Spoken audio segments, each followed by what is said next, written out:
Em maio de 1845, uma expedição começou a busca pela tão procurada passagem do Noroeste, que há muito se pensava ligar os oceanos Pacífico e Atlântico no norte do Canadá. Quase um século e meio depois, cientistas desenterravam os corpos de 3 dos membros da expedição. Se ainda não é inscrito, já clica para se inscrever e não perca nenhuma das nossas histórias, as mais incríveis viagens através do tempo. Considere entrar para o nosso grupo de membros do canal, os mochileiros, desbravadores e viajantes do tempo que apoiam e ajudam o canal a crescer. Meu nome é Vanessa Silva, uma historiadora em formação, e a quem interessar, essa é a história que eu vou contar hoje. Que fim levou a expedição de Sir John Franklin?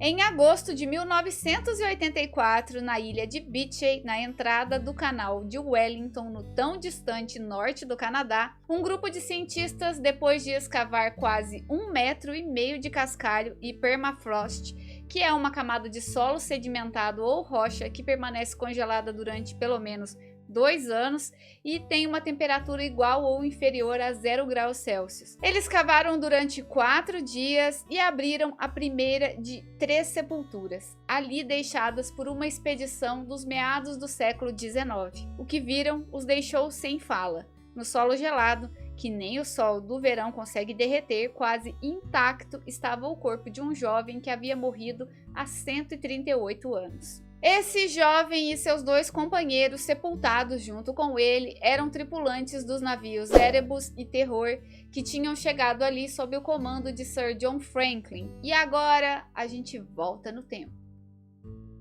Foi uma grande festa quando os 2 navios da expedição de Franklin tinham deixado a Inglaterra, bem abastecidos na primavera de 1845. Seu objetivo era encontrar e atravessar a muito procurada passagem do Noroeste, uma rota marítima ao longo das ilhas árticas do Canadá, desde o Oceano Atlântico até o Pacífico. Esses 3 encontrados enterrados na ilha de Beechey foram os únicos membros da viagem a serem descobertos e identificados. A expedição de Franklin, patrocinada e equipada por ele mesmo, destinava-se a responder definitivamente uma questão que já intrigava os ingleses há 350 anos. Seria possível percorrer as águas abertas ao norte das terras continentais americanas para estabelecer uma nova rota comercial entre o leste e o oeste? Com o Canal do Panamá ainda há dezenas de anos no futuro, a única rota marítima entre o Atlântico e o Pacífico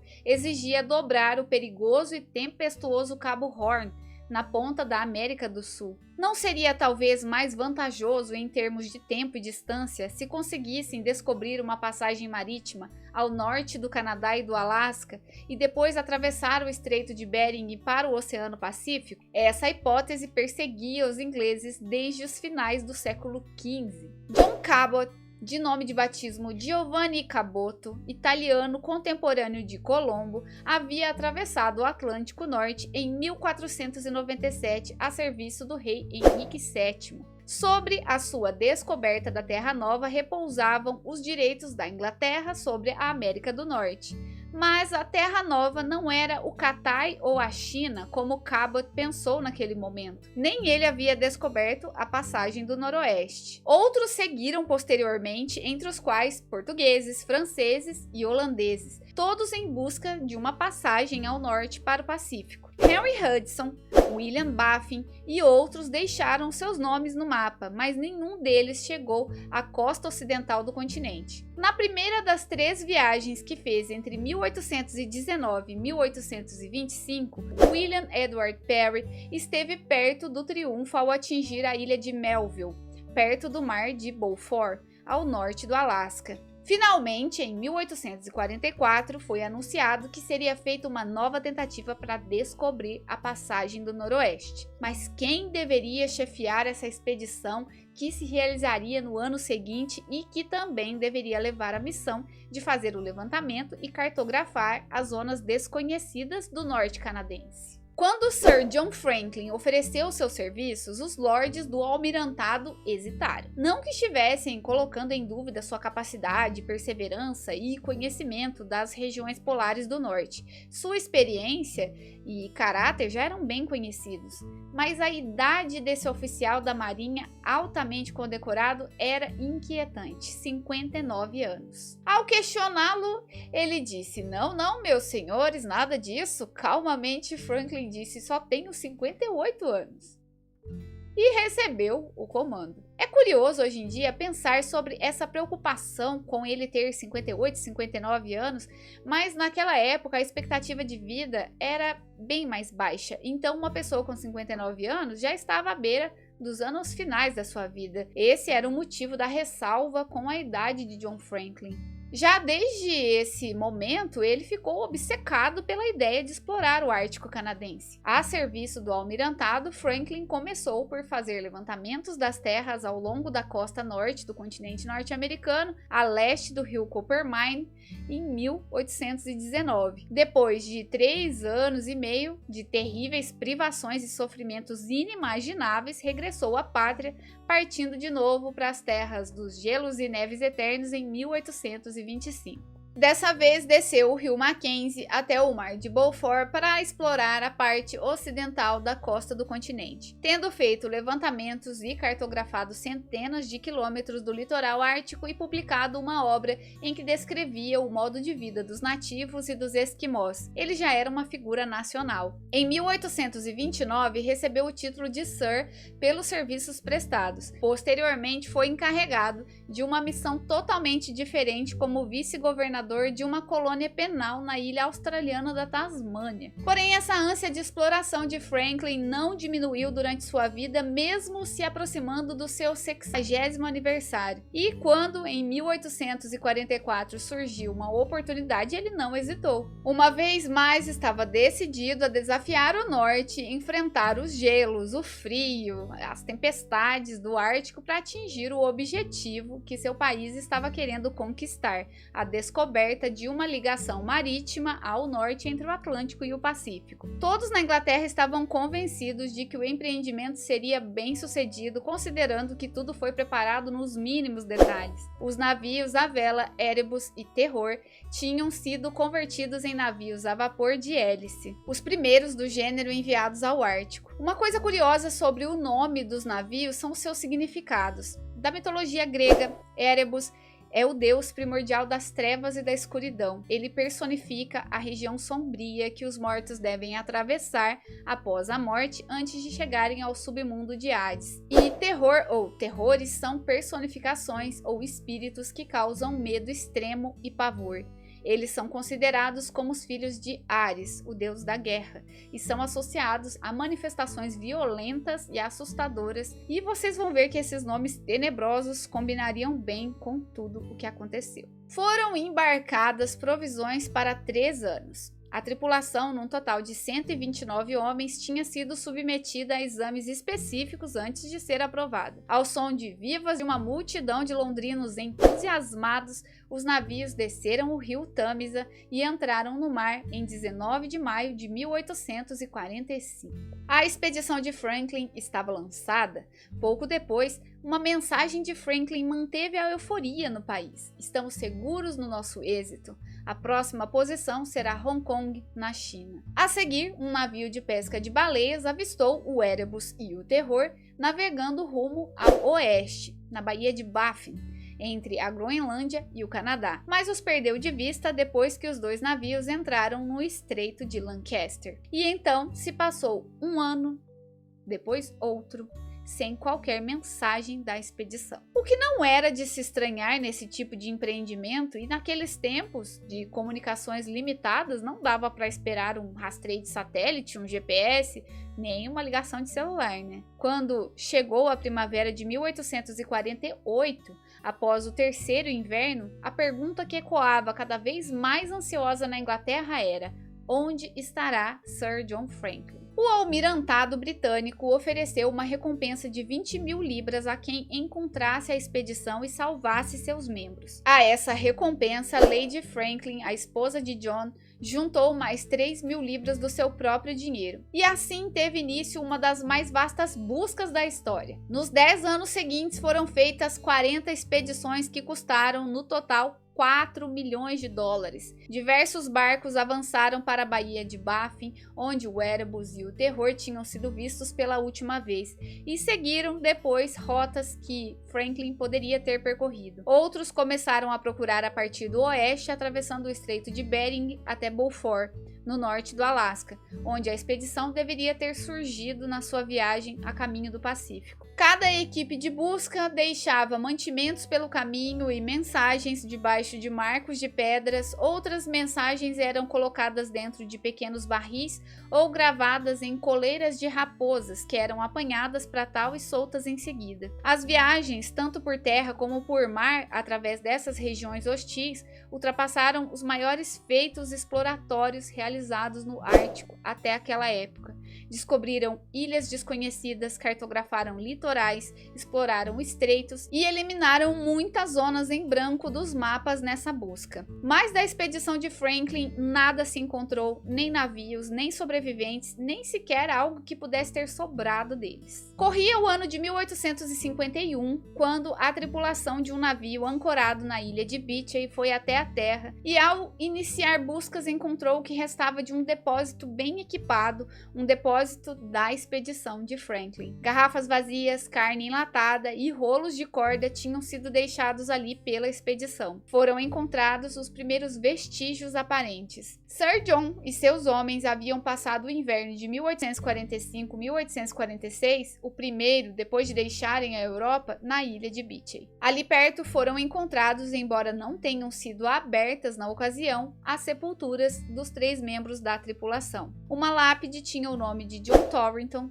oficial voluntário do Terror. Os outros 2 enterrados eram o marinheiro John Hartnell e o fuzileiro William Braine, ambos do Erebus. Foram essas as 3 sepulturas reencontradas e abertas em 1984, como contei no início da história. Bom, mas ali naquela descoberta inicial, em lugar algum a equipe de buscas conseguiu achar indicações da rota que Franklin seguiu a partir da ilha de Beechey. Em janeiro de 1854, os membros da expedição de Franklin foram oficialmente declarados mortos. A esperança de que se encontrassem outros vestígios foi perdida e muito menos esperavam encontrar qualquer sobrevivente da expedição. Mas 9 meses depois, o Dr. John Ray, médico da Companhia da Baía de Hudson, regressou à Inglaterra com novas informações sobre a tragédia. Na sua bagagem, Ray trazia peças de relógio, bússolas, colheres e garfos de prata, além de uma pequena placa gravada com o nome de Sir John Franklin. Ele havia comprado esses objetos de uns esquimós na costa ocidental da península de Boothia, uns 500 quilômetros ao sul da ilha de Beechey. Os esquimós informaram a Ray que, na primavera de 1850, na ilha do rei Guilherme, ali próxima, haviam encontrado 40 homens brancos que se dirigiam para o continente canadense com um trenó e um barco. Incapazes de se comunicar com os esquimós devido à divergência de idiomas, os homens indicaram por sinais que seus navios haviam sido esmagados pelo gelo e que procuravam alimentos. Os esquimós lhe venderam uma pequena foca. Nesse verão, como Ray veio também a saber, outros esquimós descobriram diversas sepulturas e mais de 30 homens enterrados no continente, além de outros 5 numa ilha adjacente. O relatório oficial que Ray entregou ao almirantado continha algumas informações macabras, e eram elas que, pelo estado em que se encontravam os corpos e pelo conteúdo dentro das chaleiras, ficou evidente que os pobres compatriotas foram levados ao último recurso do canibalismo como meio de sobrevivência. Alguns dos homens parecem ter sobrevivido até a chegada dos gansos e patos selvagens no fim de maio, pois os esquimós ouviram tiros e encontraram ossos e penas no local onde ocorreram os últimos e tristes acontecimentos. Mas teria Franklin participado desse último ato? Esta, como muitas outras perguntas, ficou muito tempo sem resposta. Para o almirantado, entretanto, o caso estava encerrado. Todas as buscas foram canceladas e o Dr. Ray recebeu um prêmio de 10.000 libras por seu esforço. Apesar de que a partir desse ponto houvesse a certeza quase absoluta de que todos os membros da expedição tinham morrido de maneira trágica, Lady Franklin quis uma última e exaustiva busca por todos e cada um deles, pelos restos de quem havia sido perdido, pelos seus diários, notas e últimas palavras escritas. Com o que restava de sua fortuna, ela comprou o Fox, um iate misto a vela e a vapor, que entregou ao comandante Francis Leopold McClintock, veterano da primeira equipe de busca em 1848. Em 1º de julho de 1857, 9 anos depois da sua partida da primeira busca, McClintock partiu para uma perigosa viagem. Uma jornada bem perigosa mesmo, e sem saber se o pequeno barco com seus 25 homens teria êxito, onde navios muito maiores e bem mais equipados haviam fracassado. Essa era uma das perguntas que mais amedrontava as pessoas. Formado unicamente por voluntários, metade deles com experiência no Ártico, o grupo de McClintock estava altamente motivado. Sua inabalável determinação não só os ajudou a ganhar a batalha contra o gelo todo-poderoso, como também a desvendar esse mistério há tanto tempo escondido do desaparecimento da expedição de Franklin. Os esforços do Fox deveriam se concentrar na zona sul do Estreito de Bellot, a passagem entre a península de Boothia e a ilha de Somerset ao norte. Segundo os relatos de Rye, a solução do enigma teria de ser encontrada lá ou na ilha do Rei Guilherme. Contudo, mal chegou à Baía de Baffin, o Fox ficou bloqueado por placas de gelo flutuante, encurralado durante 8 meses. O Fox andou à deriva para o sul por cerca de 1000 milhas, depois que o barco finalmente se libertou e carregou mantimentos frescos na Groenlândia. McClintock dirigiu-se à ilha de Beechey para colocar uma placa no local onde o depósito e as sepulturas foram descobertos. Em seguida, contornou a ilha de Somerset e entrou no Estreito de Peel. Ao verificar que não era possível passar pelo estreito, McClintock tentou entrar pelo leste. No começo do segundo inverno da viagem, ele alcançou o Estreito de Bellot, mas não conseguiu entrar. Impaciente pela chegada da primavera, McClintock ordenou que as buscas prosseguissem com trenós puxados por cães, explorando grande parte da península de Boothia e contornando a ilha do Rei Guilherme. Em 20 de abril de 1859, McClintock encontrou alguns esquimós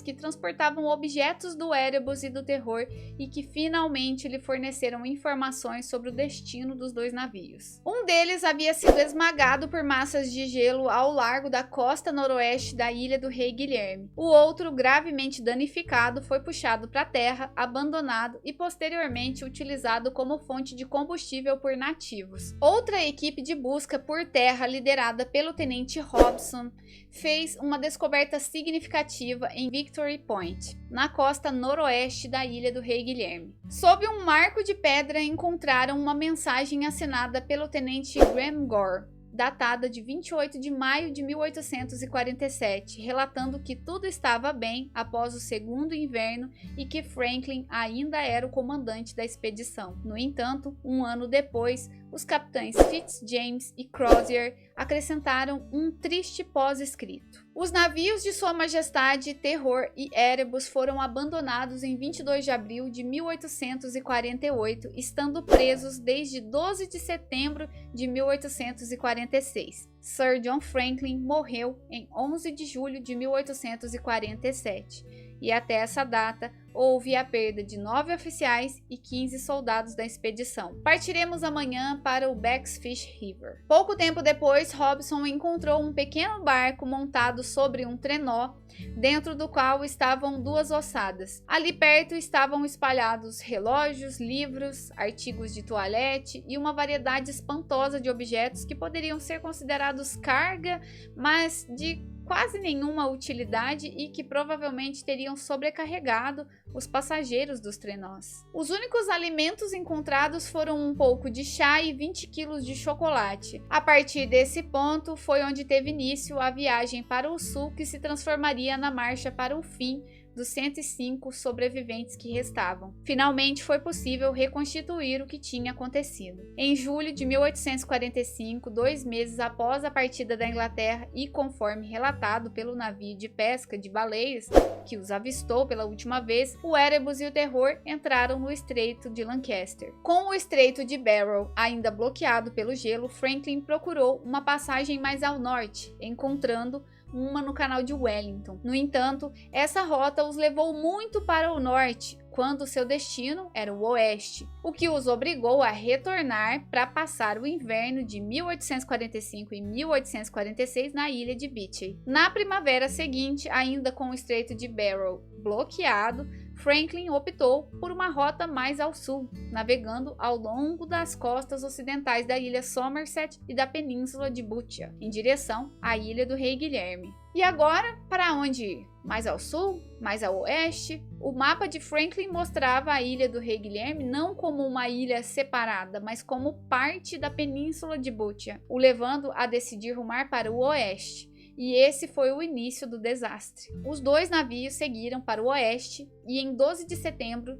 de 1846 foram aprisionados por placas de gelo flutuantes, onde nunca mais conseguiriam se libertar. Em 28 de maio de 1847, o tenente Gore continuou suas explorações por trenó, deixando a mensagem que tudo corria bem. 2 semanas depois, Franklin faleceu durante o segundo inverno. Presos no gelo ao norte da ilha do Rei Guilherme, vários membros da tripulação morreram devido a alimentos contaminados. Em 22 de abril de 1848, como mencionado no pós-escrito da nota de Gore, os 105 sobreviventes abandonaram os navios e iniciaram uma tentativa desesperada e mal sucedida de alcançar o continente canadense. Seu destino, o Backfish River, deveria levá-los aos postos avançados da Companhia da Baía de Hudson. Por mais 10 anos, persistiram rumores de que alguns sobreviventes ainda estavam entre os nativos hospitaleiros, sem esperanças de serem resgatados ou retornarem para casa. Dizia-se que esses homens haviam gradualmente se adaptado ao estilo de vida do norte e que a sua origem era notada apenas por seus olhos azuis. No entanto, nunca foram encontrados esses homens.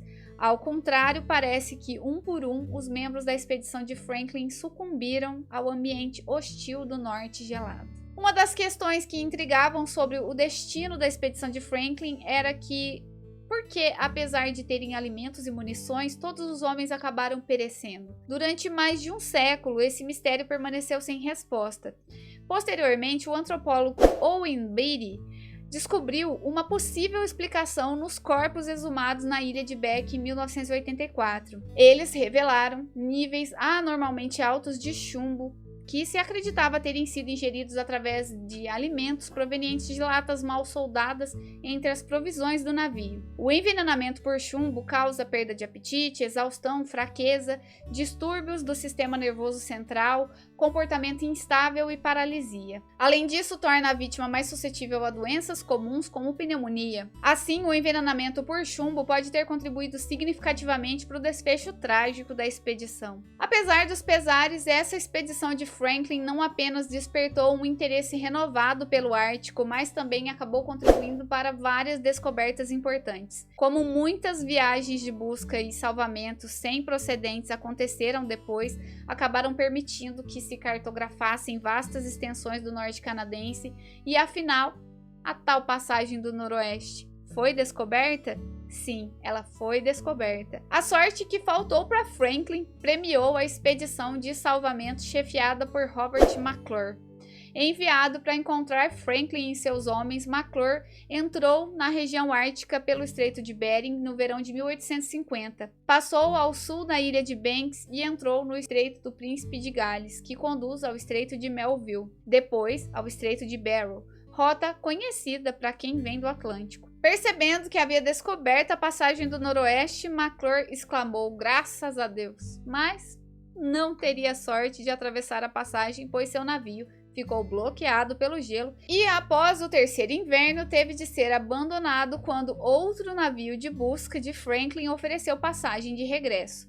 Julgado em conselho de guerra pelo abandono de seu navio, McClure foi posteriormente absolvido e recebeu o título de Sir pela sua descoberta da Passagem do Noroeste. A descoberta da Passagem do Noroeste, pela qual John Franklin e sua tripulação sacrificaram as suas vidas, acabou sendo de pouco valor comercial, pois a região permanecia gelada na maior parte do ano. Posteriormente, vieram a ser descobertas diversas rotas alternativas através da desolada região do norte do Canadá. 50 anos mais tarde, outro explorador, o norueguês já nosso conhecido aqui do canal, Roald Amundsen, completou com êxito essa mesma passagem vindo da Baía de Baffin, no seu pequeno navio Iowa, com apenas 7 tripulantes. Amundsen entrou no Estreito de Lancaster no verão de 1903, depois de 2 invernos passados confortavelmente na mesma ilha do Rei Guilherme, onde Franklin encontrou seu fim.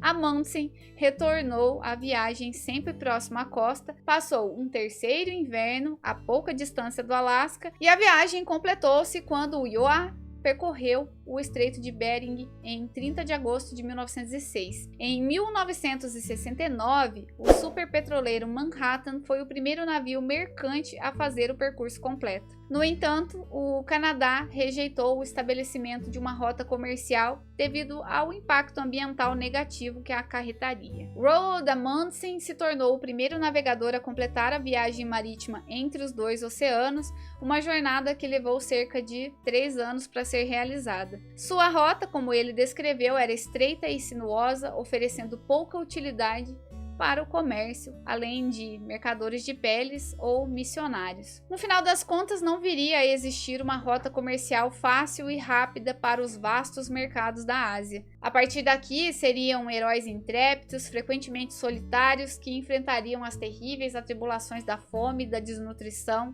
da monotonia, das queimaduras pelo frio e da gangrena para atingirem as suas metas impossíveis. Roald Amundsen foi o pioneiro em várias conquistas. Além de ser o primeiro a navegar a Passagem do Noroeste, ele também foi o primeiro a chegar ao Polo Sul em 1911 e liderou a primeira expedição a atravessar o Oceano Ártico em um dirigível sobrevoando o Polo Norte em 1926. Embora não tenha alcançado seu objetivo de descobrir a Passagem do Noroeste, Sir John Franklin é hoje relembrado no nome de toda a região administrativa canadense dos territórios do Noroeste através dos quais viajou, bem como os nomes de um lago, uma baía e um estreito. A sua viúva Lady Franklin é lembrada pelo nome dado a um promontório na Ilha Vitória, localizado no meio da rota da Passagem do Noroeste, que seu marido tão corajosamente tentou explorar. E aqui chegamos ao fim de mais uma história, e eu acho fascinante sempre revisitar as viagens aos polos, aos árticos, e ver a coragem desses homens, dessas pessoas empenhadas em desbravar lugares tão inóspitos que fizeram diferença no mundo. Na maioria das vezes, essas expedições não foram bem-sucedidas no objetivo principal, mas suas jornadas não apenas expandiram o nosso entendimento geográfico, como também inspiraram futuras gerações de exploradores e cientistas. Muitas pessoas podem pensar por que eles fizeram isso. Eu prefiro pensar que tenham buscado um propósito maior, além das considerações comuns de segurança e conforto. Suas jornadas foram verdadeiras aventuras que tão profundamente contribuíram para o avanço do conhecimento humano. E você, o que acha dessa história? Deixe o seu comentário, adoro saber a opinião de todos. Espero que tenham gostado dessa história. Se sim, deixe um like, um comentário. Qualquer interação ajuda muito. Compartilhe também com alguém que possa gostar desse tipo de conteúdo. Na descrição do vídeo vocês encontram as informações sobre o livro, os grandes mistérios do passado e as outras fontes que usamos para fazer o roteiro de hoje. Por hoje é só, pessoal. Desejo a todos uma ótima semana e até a próxima história.